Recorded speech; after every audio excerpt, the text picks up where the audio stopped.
खुलुमबाय गोजोन फुंबिलिनि गासैबो बड'लेण्ड बुब्लिनि अनसायगिरिफोरखौ बरायग्रोबाय। दिनै 17 अक्ट'बर शुक्रबारनि फानजामुथिखौ फरायथिनो लादों आं रबिन बसुमतारिया। फानजामुथिनि गिबियाव दं मेष राशि। नोंथाङा माबा मोनसे गाज्रि हाबा मावफ्लांनायनि थाखाय सोरजोंबा मिथिजानो गिनाय मोननो हागौ। वृष राशि। माबाफोर जाथायखौ लाना सोरजोंबा गाग्लोबजानो गिखांनाय मोननो हागौ। गोसोखौ गोरा लाखिनांगोन। मिथुन राशि। नोंथांनि जौगानायखौ नुना गुबुना सुथुर जानो हागौ।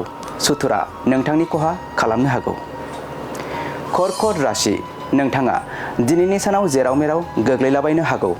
सांग्राङै थाबायनाया गाहाम। सिंह राशि। गोबाव समनिफ्राय नुलायै लोगोजों दिनैनि सानाव लोगो मोनलायनो हागौ। लोगोथिया बांगोन। कन्या राशि। नोंथांनि मावनो लानाय खामानियाव गावनि मानसियानो हेंथा होनो हागौ। खामानिखौ सानै हयै मावनांगोन। तुला राशि। सोरनिबा मोजां हाबा मावनायनि थाखाय नोंथाङा मान होजानो हागौ। मोजां सान। वृश्चिक राशि।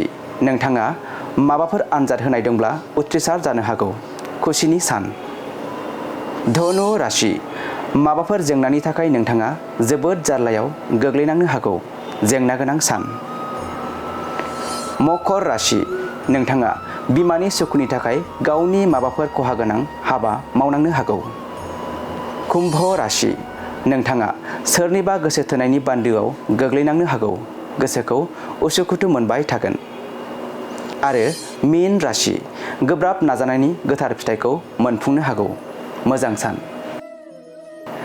दिनै सानसेनि राशि फरायथिनायाबो एसेनोसै। आसा खालामो नोंथांनि दिनैनि साना मोजाङै मोजां थांगोन बेखौ बड'लेण्ड बुब्लि नखरनिफ्राय मिजिंथिबाय। गोजोन्थों।